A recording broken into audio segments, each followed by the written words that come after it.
ओम शांति, ओम शांति, ओम शांति। आज बाबा के माँ वाक्य है 11/4/2022।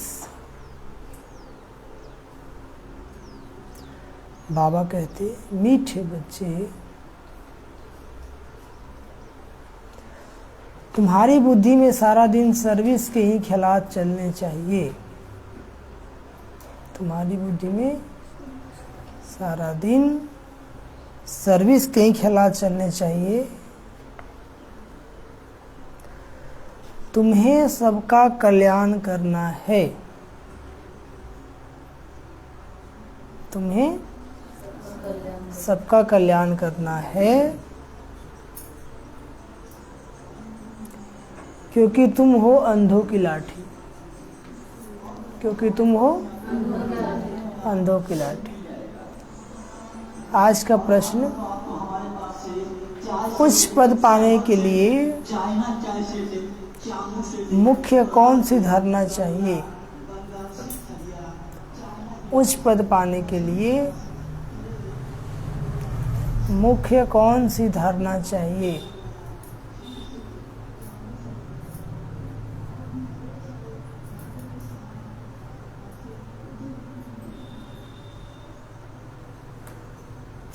उत्तर,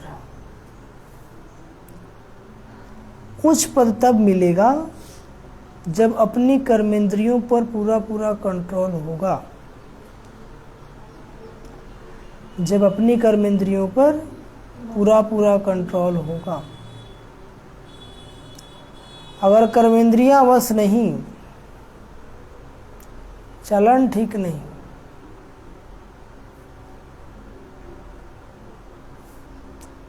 अगर कर्मेंद्रियां बस नहीं, चलन ठीक नहीं, बहुत अधिक तमन्नाएं हैं,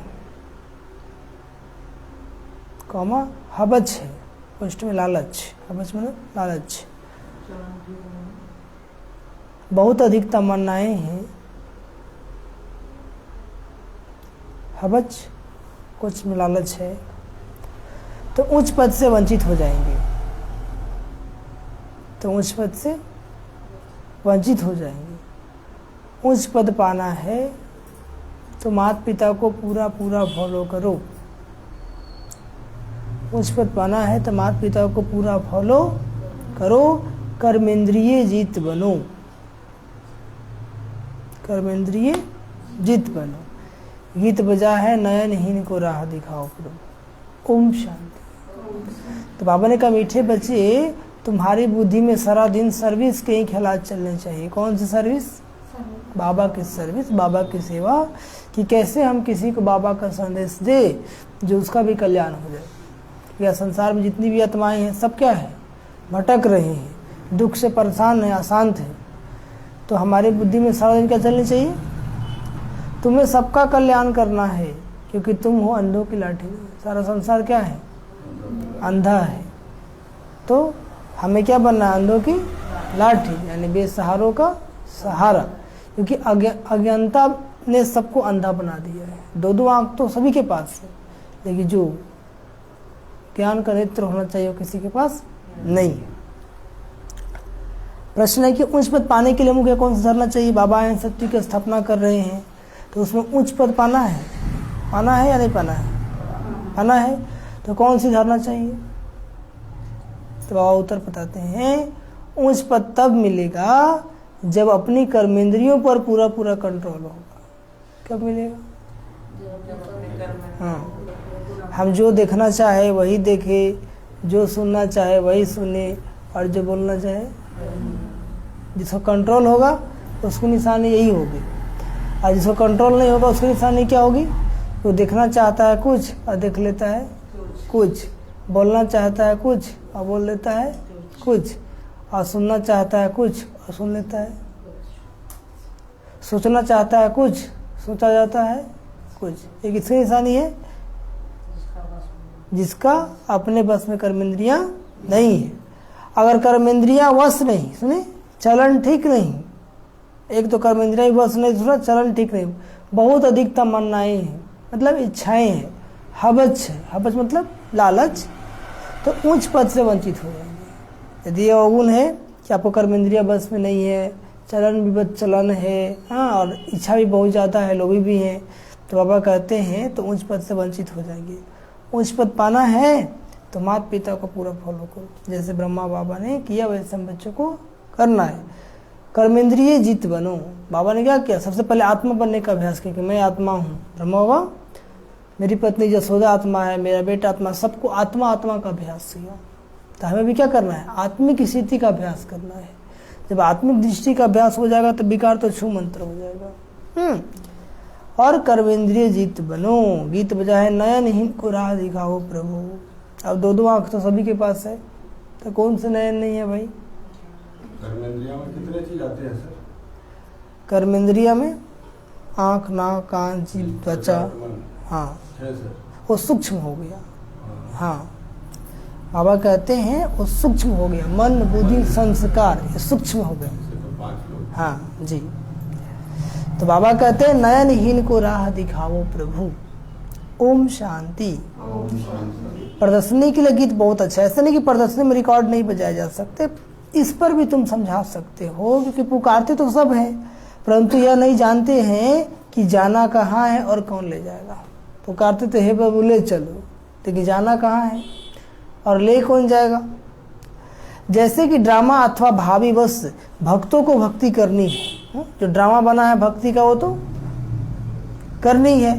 बाबा कहते हैं जब भक्ति पूरी होती है तभी बाप आते हैं। कितने दर दर भटकते हैं ना, कितने दर दर भटकते हैं, मेले मलाखड़े लगते हैं, दिन प्रतिदिन वृद्धि को पाते जाते हैं। श्रद्धा से तीर्थों पर जाना भटकना चलता ही आता है ना। भल तीर्थ पे जाते भगवान मिलता है क्या? भटक करके आ जाए, थोड़ा मन का शांति हो जाता है, फिर जैसे का तैसे। बहुत समय जो हो जाता है तो भी गवर्नमेंट स्टैंप आदि बनाती रहती है, साधुओं आदि की भी स्टैंप बनाती है ना, बर्थडे मनाते हैं। यह सब है रावण राज का अथवा माया का भाव का, उनका भी मेला मलाखड़ा चाहिए ना। आधा कल्प से तुम रावण राज में भटकते रहे ना। द्वापर से किसका राज आ गया? रावण राज। और भगवान को पाने के लिए कहाँ कहाँ नहीं भटक गए, मिला क्या? नहीं मिला, भटकते ही रह गए। तो भगवान खुद आके अपना परिचय देते हैं, क्योंकि परमात्मा का परिचय दूसरा कोई दे ही नहीं सकता है। इसलिए उसका नाम है स्वयंभू। क्या नाम है? हाँ, जो अपनी बारे में खुद बताता है, इसलिए उसको खुदा क्या कहते हैं? खुद आकर के अपना परिचय देते हैं। अब बाबा आकर रावण राज से छुड़ाए राम राज में ले जाते हैं। दुनिया यह नहीं जानती कि आपे ही पुजारी, यह महिमा किसकी है? आपे ही पूज्य, आपे ही पुजारी, यह महिमा किसकी है? देवी देवताओं की। हम ही लोग सत्युग त्रेता में देवी देवता थे और द्वापर कलयुग से क्या बन गए? पुजारी बन गए। वो लोग भगवान के लिए समझ लिया कि भगवान ही पूज्य बनता है और भगवान ही पुजारी बनता है। भगवान ना तो पूज्य बनता है ना तो पुजारी बनता है। पहले 16 कला संपूर्ण पूज्य रहते हैं, फिर 2 कला कम हो जाती है, उनको सेमी कहेंगे। फुल पूज्य, फिर 2 कला कम होने से सेमी पूज्य कहेंगे। तुम जानते हो पुजारी से फिर पूज्य बन रहे हैं। हम ही लोग पुजारी हैं और बाबा के श्रीमत पर चलकर क्या बन रहे हैं? पूज्य बन रहे हैं, फिर सेमी पूज्य बनेंगे। अब इस कलयुग के अंत में हमारा पुजारी बनने का पाठ खत्म होता है, समझे? अभी कलयुग का अंतिम समय चल रहा है, तो हम लोग जो पूजा पाठ करते आ रहे थे, अब ये पाठ खत्म हुआ। क्या हुआ? अब बाबा कहते राजयोगी बन जाओ। क्या बन जाओ? अपने को आत्मा समझो और मुझसे कनेक्शन लगाओ, तो तुम्हारी आत्मा की बैटरी चार्ज हो जाएगी और तुम्हारे अंदर जो विकार है वो क्या हो जाएंगे? धीरे धीरे समाप्त हो जाएंगे, निकल जाएंगे। पूज्य बनाने के लिए बाबा को आना पड़ता है ना। अब बाबा विश्व का मालिक बनाते हैं। बाबा आए हैं, हम बच्चों को विश्व का मालिक बनाते हैं। विश्व तो यह भी है वह भी है, यह भी मतलब ये संसार और सत्युग की दुनिया भी। कहाँ मनुष्य बहुत थोड़े होते हैं, वहाँ मनुष्य क्या होते हैं? सत्युग की स्टार्टिंग जनसंख्या कितना? 9 लाख, और सत्युग के लास्ट तक 2 करोड़, और त्रेता के लास्ट तक 33 करोड़। कितना? 33 करोड़। फिर द्वापर युग आया, तो द्वापर युग से अन्य धर्म के लोग आने लगे, तब जनसंख्या बढ़ने लगा। और अभी कितना करोड़ है? हाँ जी, हाँ 135 करोड़। मोदी जी 135 करोड़ को संबोधित करते हैं ना। भारतीय का इतना है और पूरे वर्ल्ड का लगभग 800 करोड़। कितना? हाँ। और बाबा को कितना करोड़ आत्मा चाहिए? 33 करोड़। कितना चाहिए? वो भी त्रेता के लास्ट तक। कितना तक? इसलिए यहाँ पे भीड़ नहीं लगेगा, क्योंकि यहाँ पे एकदम सिलेक्शन हो रहा है। दुनिया में इलेक्शन होता है, बाबा घर में सिलेक्शन होता है। तो बाबा जिसको सिलेक्ट करेगा वही आएगा। समझ में आ गया? जिसको सिलेक्ट नहीं करेगा वो आकर के भी चला जाएगा, है ना। तो भाई बाबा कहते हैं, इसलिए कभी नहीं सोचना है कि यहाँ पे बहुत कम लोग आते हैं। क्यों आते हैं? क्योंकि आप सिलेक्टेड लोग हैं। और आपको किसने सिलेक्ट किया है? स्वयं परमात्मा ने। इसलिए आप साधारण नहीं है। अनेक, बाबा कहते हैं एक धर्म होता है, अनेक धर्म होने से भी हंगामा होता है ना। अब बाबा आए हैं लायक बनाने। बाबा क्यों आए हैं? हम लोग क्या बन गए थे? क्या बन गए थे? नालायक बन गए थे। तो बाबा ज्ञान योग देकर क्या बना रहे हैं? लायक। जितना बाबा को याद करेंगे उतना अपना भी कल्याण करेंगे। जितना बाबा को याद करेंगे, देखना है कि कल्याण करने का कितना शौक रहता है। जैसे आर्टिस्ट है, उनको ख्याल रहता है ऐसे ऐसे चित्र बनाएं जिससे मनुष्य अच्छी रीति समझ जाए, समझेंगे हम तो बेहद के बाप की सर्विस करते हैं। भारत को स्वर्ग बनाना है। प्रदर्शनी में देखो कितने ढेर आते हैं। जब हम लोग कहीं प्रदर्शनी लगाते हैं, ढेर लोग समझने के लिए आएंगे, लेकिन यहाँ पर मुश्किल से कोई पहुँचते हैं। क्यों पहुँचते हैं मुश्किल से? क्योंकि जो दैवी कुल की आत्मा है वही यहाँ पर आएगी। आसुरी कुल वाले के लिए तो जगह ही नहीं है। तो प्रदर्शनी के ऐसे चित्र बनाए हैं जो कोई भी समझ जाए। ये चित्र एक्यूरेट रास्ता बताने वाले हैं। मेले मलाखड़े आदि जो है वह तो उनके आगे कुछ भी नहीं है। आर्टिस्ट जो इस ज्ञान को समझते हैं उनकी बुद्धि में रहेगा ऐसे ऐसे चित्र बनाए जो बहुतों का कल्याण हो जाए। रात दिन बुद्धि इस बात में लगी रहे। इन चीजों का बहुत शौक रहता है। मौत तो अचानक आता है। मौत तो कुछ क्या आएगा किसी का, और बाबा का विनाश भी अचानक आ जाएगा। क्या आएगा? अगर जूती आदि याद रहे, अगर जूती आदि की याद में रहे, मौत आ गया तो जूती जैसा जन्म मिलेगा। तो शरीर क्या है? जूती आत्मा की। शरीर की याद में मरेंगे तो फिर वैसा ही जन्म मिलेगा। कुछ लोग को जूता और चप्पल से ही योग होता है। मंदिर में जाएंगे बहुत महंगा पहने होंगे, या सेंटर में भी आएंगे तो खोलेंगे, लेकिन ध्यान कहाँ रहेगा? कहीं उठा कर ले ना जाए। ठीक है। तो बाबा कहते साधारण रहो और साधारण रहो, साधारण पहनो ताकि बुद्धि भटके नहीं। कुछ लोग बहुत महंगे कपड़े पहन के आ जाएंगे तो उनको सारा ध्यान कहाँ रहता है? भगवान से योग नहीं लगता है, कपड़ा से योग लग जाता है। इसलिए बाबा कहते हैं यह भी तुम समझते हो कि बाप कौन है। बाप कौन है? सबका बाप कौन है? कोई से पूछो, कोई से पूछो कि आत्माओं के बाप को जानते हो, तो कहते हैं नहीं। याद कितना करते हैं, मांगते रहते हैं। क्या करते रहते हैं? देवियों से भी जाकर मांगते हैं ना। अभी नवरात्रि पूजा था ना, कितना मांगे होंगे देवियों से। देवी की पूजा की और कुछ मिल गया तो बस उन पर कुर्बान हो जाते हैं। फिर पुजारी को भी पकड़ लेते हैं, वह भी आशीर्वाद आदि करते हैं ना।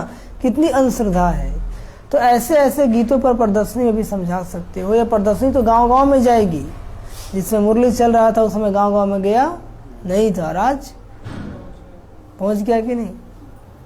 होल वर्ल्ड में 147 कंट्री, और भारत के तो कोने कोने में। और जहाँ नहीं पहुँचा वहाँ पहुँचाना हम बच्चों का कर्तव्य है। क्या है? कर्तव्य है। कोई भी आत्मा ना छूट जाए जो कहे कि हमको तो पता ही नहीं चला कि भगवान आया था।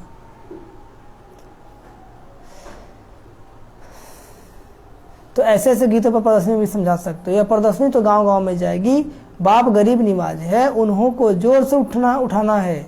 साहूकार तो कोटों में कोई निकलेगा, प्रजा तो ढेर है ना। यहाँ तो मनुष्य देवता बनना है। क्या बनना है? बाप से वर्षा मिलता। पहले पहले तो बाप को जानना चाहिए कि वो हमको पढ़ाते हैं। पहले पहले किसको जानना चाहिए? बाबा को जानना चाहिए जो हमको पढ़ाते हैं।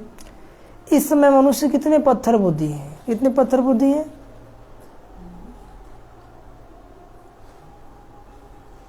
क्यों पत्थर बुद्धि बाबा कहा? उनको कितना भी समझाओ, पत्थर पे माथा आप देंगे तो चोट किसको लगेगा? पत्थर को क्या आपको? तो आज के लोग पत्थर बुद्धि, कितना भी समझाइए ये समझने वाला आप थक जाएंगे, लेकिन वो ठीक है। और देखते भी है ना, इतने सेंटर्स पर आते हैं, सबको निश्चय है बाप टीचर सदगुरु है, यह भी समझते नहीं है। एक दूसरा गीत भी है ना कि इस पाप की दुनिया से दूर ले चल। क्या ले चल?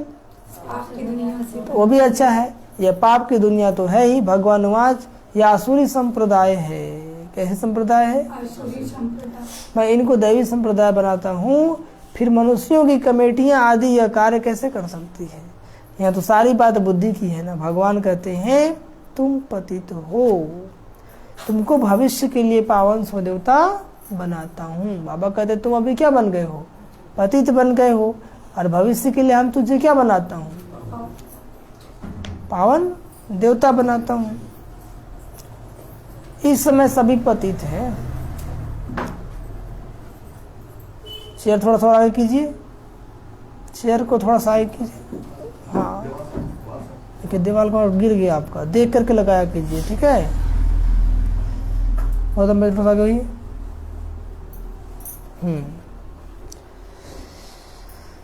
तो क्या बोले बाबा? क्लास में बैठने का नियम होता है ना, ठीक है। अब यहाँ से बोलना पड़ता है, अच्छा नहीं लगता है, ठीक है। तो इस समय सभी पतित हैं। इस समय सभी क्या है? हाँ, पतित अक्षर ही विकार पर है। पतित किसको कहा जाता है? जो अपवित्र बनता है, विकार में जाता है। सतयुग में वाइसलेस वर्ल्ड दिया है, विशेष वर्ल्ड। कृष्ण को 16,108 रानियां दे दी है। यह भी ड्रामा में नूंद है। जो भी शास्त्र बनाए हुए हैं उनमें ग्लानी कर दी है ना। महिमा की जगह पे क्या कर दिया? ग्लानी कर दिया। बाबा जो स्वर्ग बनाते हैं उनके लिए भी क्या क्या कहते हैं? अभी तुम जानते हो बाबा हमको कितना उच्च बनाते हैं, कितना अच्छी शिक्षा देते हैं। सच्चा सच्चा सत्संग यह है, बाकी सब है झूठ संग, बाकी सब है। ऐसे को फिर परमपिता परमात्मा आकर विश्व का मालिक बनाते हैं। बाप समझाते बच्चे तुमको अब अंधों की लाठी बनना है। क्या समझाते हैं? जो खुद ही सज्जे नहीं है वह फिर औरों को लाठी क्या बनेंगे? जो खुद धरना पे नहीं चलते हैं, गिरते रहते हैं, वो औरों को लाठी। भल करके ज्ञान का विनाश नहीं होता। एक बारी माँ बाप कहा तो कुछ न कुछ मिलना चाहिए ना। भले प्रजा ही बनो, प्रजा में भी भले चंडाल बनो, लेकिन बनोगे तो जरूर। परंतु नंबरवार पद तो है ना। इसलिए बाबा कहते हैं एक्यूरेट श्रीमत पर चलो। चलन से भी कुछ मालूम पड़ जाता है ना। चलन से पता चलता है ना कि आगे चल के क्या बनेगा, क्या बनेंगे। फिर भी पुरुषार्थ कराया जाता है। ऐसे नहीं कि जो मिला सो ठीक, ऐसा नहीं कि जो मिला सो नहीं। पुरुषार्थ करके उच्च पद पाना। यदि भगवान मिला है, भगवान का सत्य ज्ञान मिला है, तो हमारा भाग्य कैसा बनना चाहिए? श्रेष्ठ बनना चाहिए, उच्च बनाना है ना। पुरुषार्थ से उच्च प्रलब्ध मिलनी है।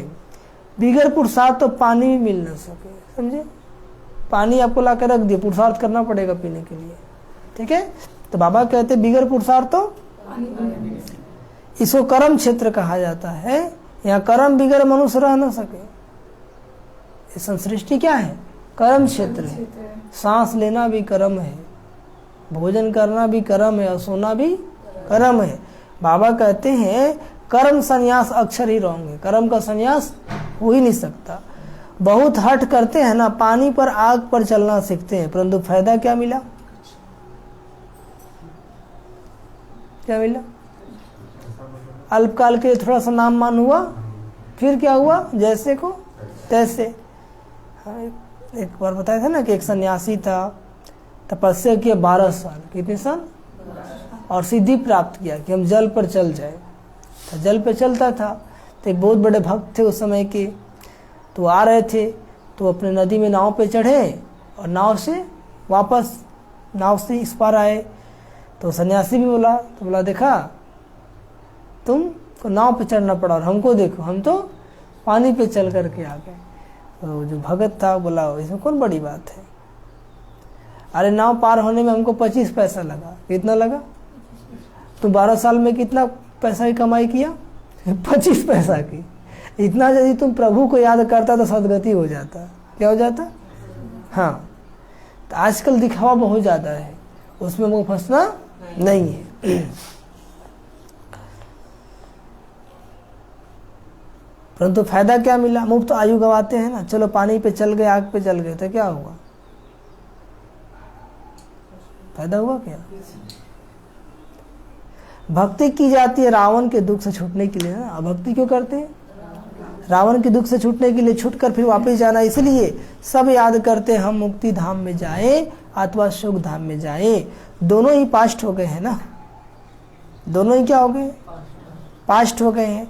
भारत सुख धाम था, अब नरक है तो नरकवासी कहेंगे ना। अभी क्या है? नरक है, तो हम सभी क्या बन गए? नरकवासी। तुम खुद कहते हो ना फलाना स्वर्गवासी हुआ, कोई मरता है तो क्या कहते हैं? स्वर्गवासी हुआ। इसका मतलब नरक में था ना।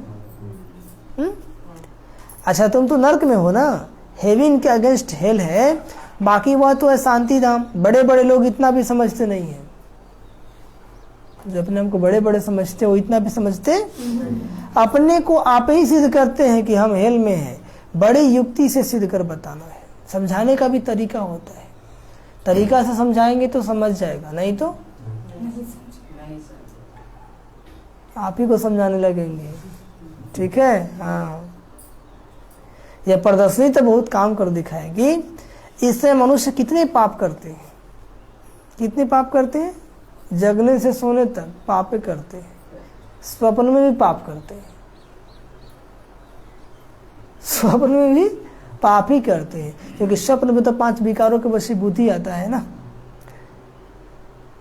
और जो ज्ञान योग में प्रांगत हो गए वो स्वप्न में भी सेवा करते हैं। ठीक है? स्वर्ग में ऐसी बातें होती नहीं, वहां तो प्रारब्ध है ना। अभी जो आप कमाई कर रहे हैं इसका प्रारब्ध आपको कहाँ मिलने वाला है? सतयुग में। तुम फिर से अब स्वर्ग में चलते हो, तुम कहेंगे अनेक बार इस विश्व के हम मालिक बने हैं, फिर अब बन रहे हैं। दुनिया में किसको भी पता नहीं, तुम्हारे में भी कोई समझते हैं इस खेल से कोई छूट नहीं सकते, क्योंकि 5000 वर्ष का साइकिल है ना, इसमें आना ही है। और जो एक बार आ गया, जब तक कि वर्ल्ड साइकिल पूरा नहीं होगा कोई वापस जा नहीं सकता है। मोक्ष किसको मिलता नहीं है। तो जब आना ही है तो बाबा कहते अच्छा कर्म करो ना। क्या करो? और अच्छा रोल करो, अच्छा रोल निभाओ।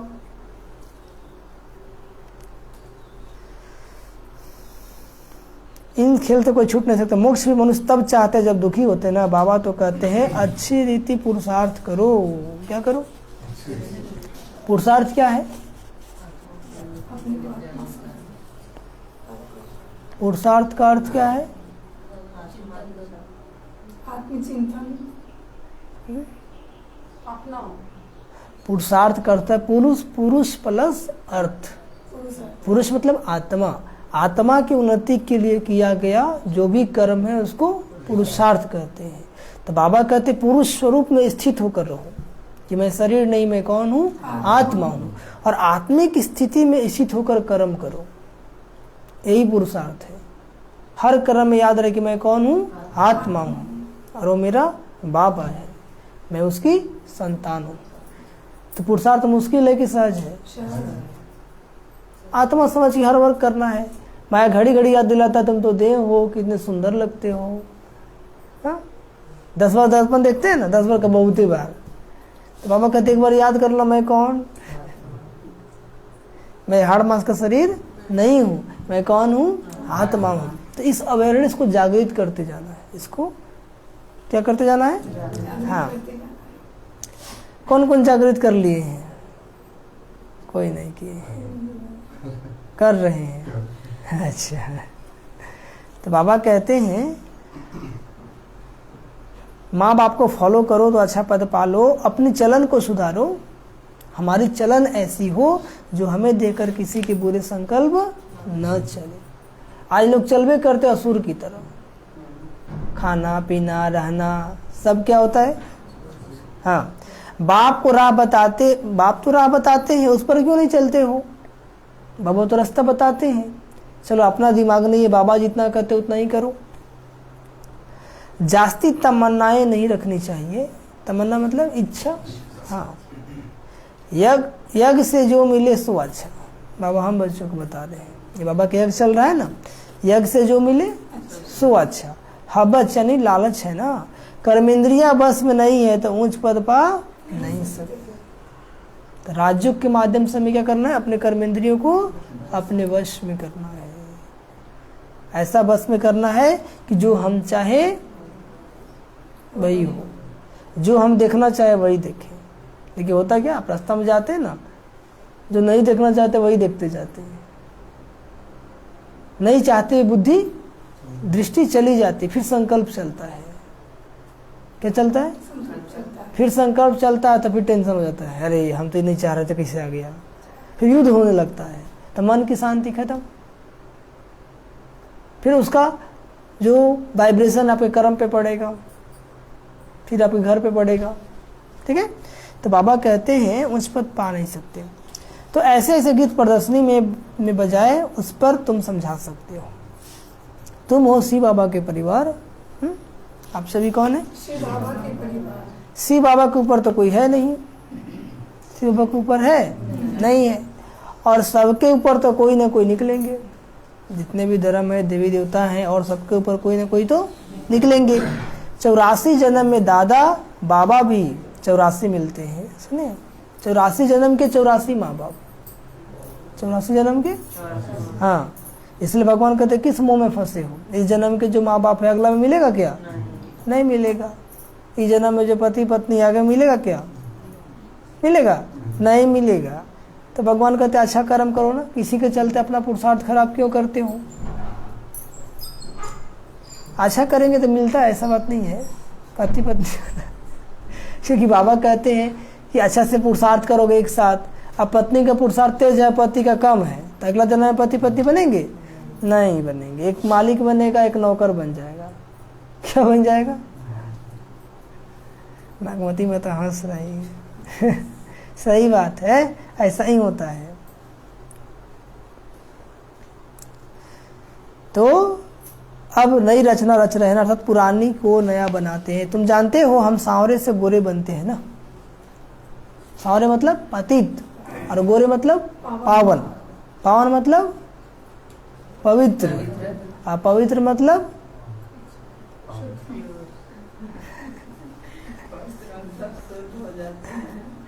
मन वचन कर्म से, हाँ, शुद्ध।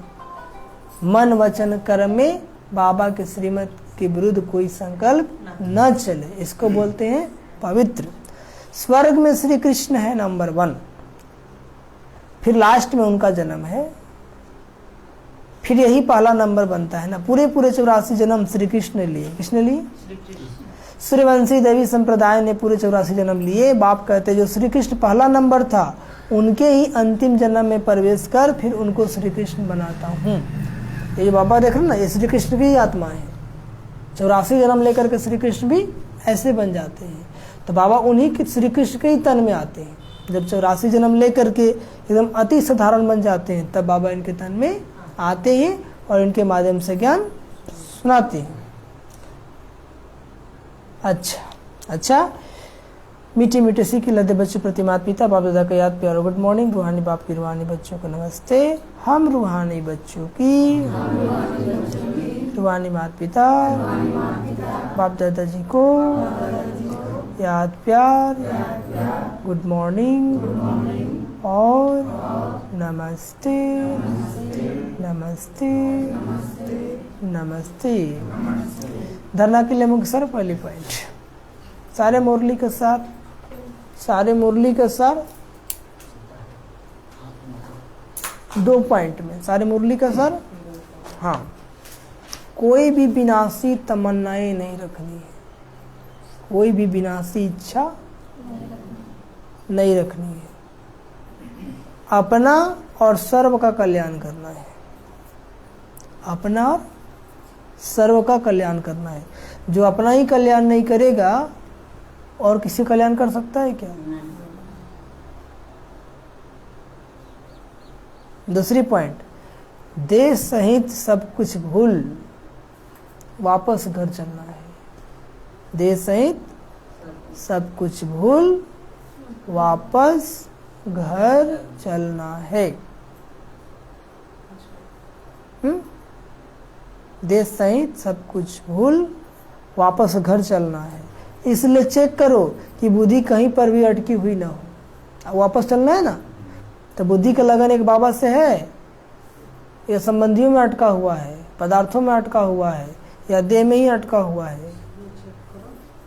इसलिए चेक करना है कि बुद्धि कहीं पर भी अटकी हुई न हो। बस एक बाबा याद है, ताकि जब भी शरीर छूटे तो मुख से क्या आवाज निकले, बा बा, तो सदगति हो जाएगा। और पति याद आ जाएगा, पत्नी याद आ जाएगा, बेटा बेटी याद आ जाएगा, तो दुर्गति क्या हो जाएगा।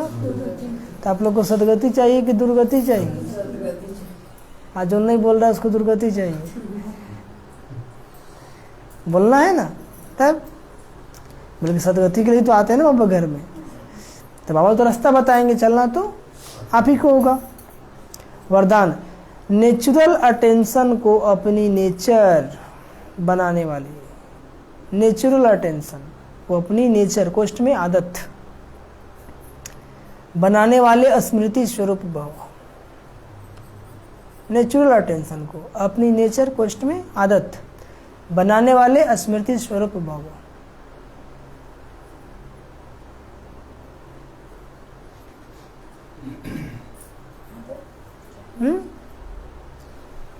बनाने वाले स्मृति स्वरूप भाव। समझिए, सेना में जो सैनिक होते हैं वो कभी भी अलबेले नहीं रहते हैं। सेना में जो सैनिक होते हैं ना, वो कभी अलबेले, सदा अटेंशन में अलर्ट रहते हैं। कभी भी कुछ हो सकता है, उनको पता है, इसलिए हमेशा क्या होते हैं, अलर्ट रहते हैं। आभी पांडव सेना हो, इसमें जरा भी अलबेलापन न हो, अटेंशन एक नेचुरल विधि बन जाए। इतना टेंशन देना है अपने पुरुषार्थ पर, खुद पर, क्यों क्या बन जाए, एक नेचुरल विधि बन जाए।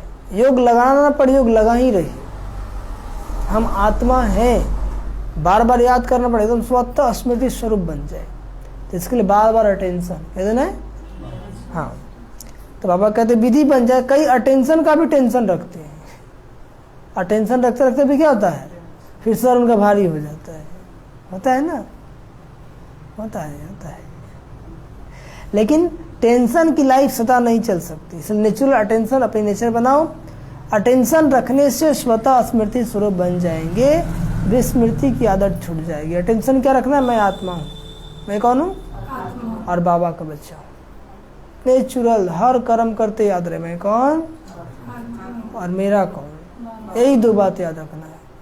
भोजन बना रहे हैं तो भी, नाश्ता कर रहे हैं तो भी, किसी से बात कर रहे हैं तो भी, मैं कौन, मेरा कौन। मुश्किल है कि आसान है, लेकिन अभ्यास करना पड़ेगा। माया घड़ी घड़ी बुलाती है ना, है तो आसान, लेकिन माया क्या करता है, मुश्किल बना देता है। और आज का स्लोगन, स्वयं के स्वयं टीचर बनो तो सर्व कमजोरियां स्वतः समाप्त हो जाएगी। स्वयं के स्वयं टीचर बनो तो सर्व कमजोरियां स्वतः समाप्त हो जाएगी। दूसरों का टीचर बनना आसान है, दूसरों को रास्ता दिखाना, खुद को टीचर बनना। स्वयं के स्वयं ही टीचर बनो तो सर्व कमजोरियां स्वतः समाप्त हो जाएंगी। हम दूसरों को तो बहुत अच्छा ज्ञान दे देते हैं, लेकिन जब खुद में आती है, खुद की समस्या आती है, तो तब पता चलता है कि हम कितने ज्ञानी हैं, है ना। तो बाबा कहते हैं कि स्वयं का स्वयं ही टीचर बनो। अपने मन को खुद ही समझाना है, जो अपने आप से बात करना सीख गया उसको जीवन जीना आ गया। जो अपने आप को समझाना सीख लिया उसको जीवन जीना आ गया। होता क्या है, हम लोग खुद को ही नहीं समझा पाते। कोई दूसरा व्यक्ति दुख में है, रो रहा है, उसको चुप करा देंगे, लेकिन जब बारी खुद की आएगी तो बातें रहेंगे, है ना। तो अब कहते खुद को समझाओ, तो किसका टीचर बनेंगे? दूसरों का कि खुद का? खुद का। आज सारा दिन चेक करेंगे कि मन भाग रहा था तो आप उसको प्यार से समझाएं कि नहीं। मन तो गड़बड़ करते रहता है ना। मन क्या है? बच्चा है। मन क्या है? और बच्चा को कभी आप मार करके सुधार सकते हैं? जितना मारेंगे उतना चिल्लाएगा। अनुभव है कि नहीं है? है ना। ये लोग को नहीं है, आप लोग को भी है। अच्छा तो बच्चा को कभी भी आप मार करके चुप नहीं करा सकते, मार करके सुधार नहीं सकते। मान लीजिए बच्चा है, एक हाथ में चाकू ले लिया है, उससे हमको चाकू लेना है तो क्या करेंगे? शांति ही समझेगा। वो बच्चा है, समझेगा।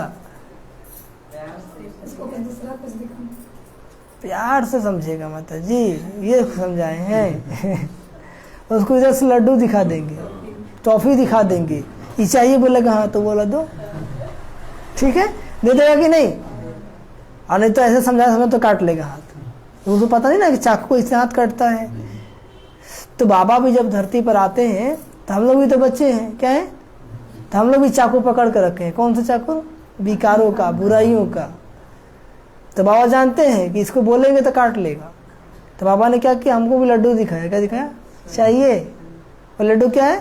स्वर्ग कि सत्युग में चलना है, सुख शांति चाहिए तुमको। तो हाँ बाबा। तो बोला चाकू हमको दे दो, मतलब वो जो विकार है, वो जो बुराई है वो हमको दे दो।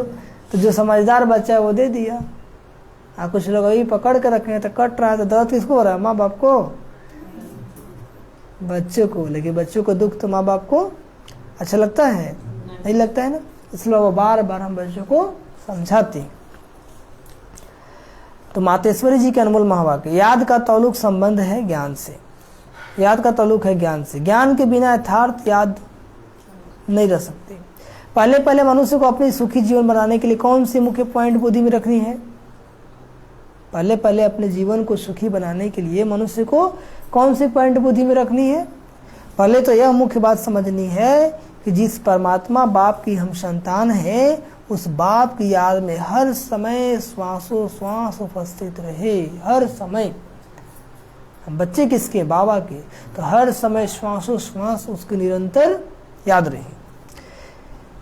उस अभ्यास में रहने की पूर्ण रीति से कोशिश करनी है। अब श्वासों श्वास का मतलब ऐसे लेंगे में, हाँ, लगातार यानी निरंतर। लगातार बुद्धि योग लगा रहे। किसको निरंतर योग? अटूट अजपा जाप याद कहा जाता है ना। यह कोई मुख से जपने वाली याद नहीं है और ना कोई मूर्ति सामने रख उसका ध्यान करना है, परंतु यह बुद्धि योग द्वारा याद रखनी है। बुद्धि बाबा में लगी रहे। जिसको जिससे प्यार होता है वो कहीं भी होता, बुद्धि उसके पास वहां चला ही जाता है। तो बाबा कहते हैं अब वो याद भी निरंतर तब रह सकेगी जब परमात्मा का पूरा परिचय हो, तभी ध्यान पूर्ण लग सकेगा। परंतु परमात्मा तो गीता में साफ कहते हैं, न मैं ध्यान से न जप से मिलता हूं,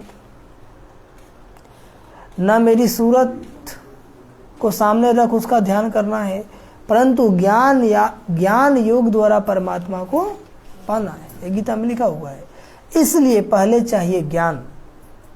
पहले चाहिए ज्ञान। बिगर याद कायम रह नहीं सकेगी। कल तक ज्ञान ही नहीं था कि मैं कौन, मेरा कौन था। न खुद को जानते थे, न खुदा को जानते थे। फिर भी अहंकार बहुत था कि बहुत भक्ति करते हैं, बहुत पूजा पाठ करते हैं। आपको क्या पता चलेगा, है कि नहीं? लेकिन अब ज्ञान हुआ कि मैं कौन हूँ? आत्मा हूँ। आत्मा कैसी है? ज्योति बिंदु है। और मेरा कौन है? बाबा। बाबा भी कैसा है? ज्योति बिंदु है। अब कनेक्शन लगाना आसान हो गया। आसान हो गया या नहीं हो गया? कल तक जानते ही नहीं थे तो लगाएंगे कहाँ से? कनेक्शन लगा ही नहीं तो करंट आया ही नहीं, तो बैटरी चार्ज हुआ ही नहीं। ठीक है, अब करंट लग रहा। आज सुबह कौन कौन उठे थे? 4 बजे हाथ उठाइए जो बाबा से कनेक्शन लगाए हैं।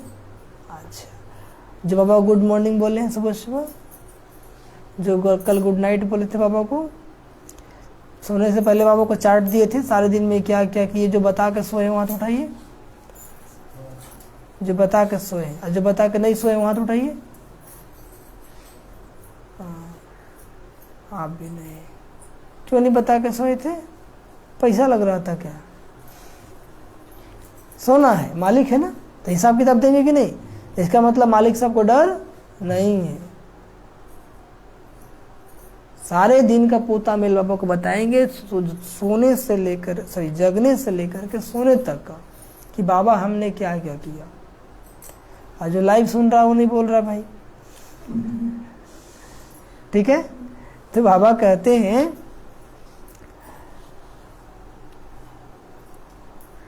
इसलिए परमात्मा कहते हैं मैं कौन हूं, मेरे साथ कैसे योग लगाना है उसका भी ज्ञान चाहिए, विधि चाहिए ना।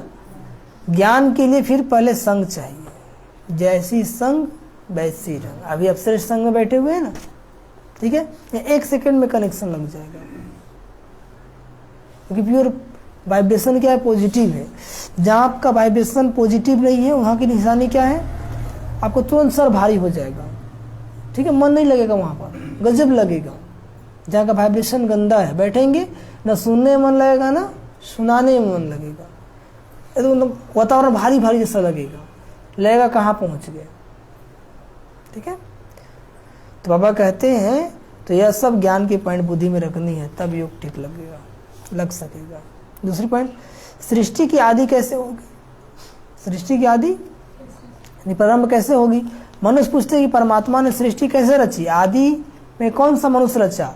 अब उसका नाम रूप समझना चाहिए, चाहते हैं। अब उस पर उनको समझाया जाता है कि परमात्मा ने सृष्टि की आदि ब्रह्मा तन से की है।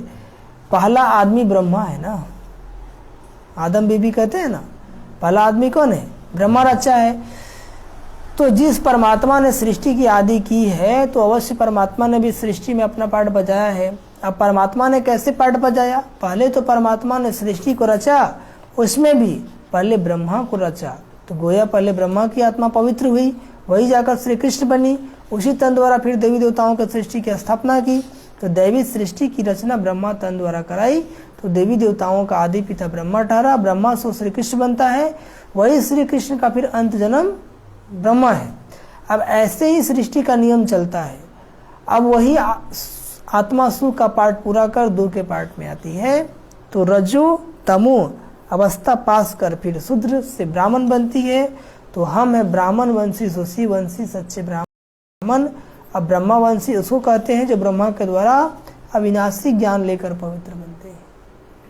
यही श्री कृष्ण की आत्मा ही 84 जन्म लेकर ब्रह्मा बन जाती है, और ब्रह्मा ही पुरुषार्थ करके फिर क्या बन जाएंगे? श्री कृष्ण बन जाएंगे, ठीक है। यही सत्युग त्रेता में पावन होते हैं, यही द्वापर से पतित बन जाते हैं। ओम शब्द का यथार्थ अर्थ सुनिए। ओम का यथार्थ अर्थ क्या है? जब हम ओम शांति शब्द कहते हैं तो पहले ओम शब्द का अर्थ को पूर्ण रीति से समझना। अगर कोई से पूछा जाए ओम का अर्थ क्या है, तो वो लोग ओम का अर्थ बहुत लंबा चौड़ा सुनाते हैं। ओम का अर्थ क्या है बताइए आप? शुरू करना, फिर पालन करना, फिर खत्म करना। और हाँ, ये तो बाबा के शब्दों में। दुनिया के लोग बोलते हैं कि ओम में सब भगवान का निवास है। क्या है? सब भगवान का निवास है। लेकिन परमात्मा कहते हैं कि ओम का अर्थ ओमकार बड़ी आवाज से सुनाते हैं। इस ओम पर फिर लंबा चौड़ा शास्त्र बना देते हैं, परंतु वास्तव में ओम का अर्थ कोई लंबा चौड़ा नहीं है। अपने को स्वयं परमात्मा ओम का अर्थ बहुत सरल और सहज बताते हैं। ओम का अर्थ मैं आत्मा हूँ, अहम आत्मा। ओम का अर्थ क्या हुआ? मैं आत्मा हूँ। इसलिए कहते हैं ना ओम नमः शिवाय, मैं आत्मा शिव को नमस्कार करता हूँ। यदि ओमकार सब देवी देवता है तो सब देवी देवता शिव को नमस्कार करते हैं, तो हम का घंटी डुला रहे हैं, बोल हम ही रहे हैं। ओम को कहते हैं कि परमात्मा का स्वरूप। कहते हैं अलग बात है, लेकिन रियल में ओम का अर्थ क्या है? अहम आत्मा। हम लोग बोलते हैं ओम शांति। क्या बोलते हैं हम लोग? एक दूसरे का अभिवादन कैसे करते हैं? ओम शांति। तो ओम शांति बोलते समय क्या याद करते हैं? कि मैं आत्मा हूँ और शांति धाम का निवासी हूँ और आप भी वहीं के रहने वाले हैं। एक दूसरे को याद दिलाते हैं, ठीक है। ओम शांति मतलब मैं भी शांत स्वरूप और आप भी शांत स्वरूप, तो अशांति नहीं मचेगा, ठीक है। तो बाबा कहते हैं ओम का अर्थ है मैं आत्मा हूँ, मेरा असली धर्म शांत स्वरूप है।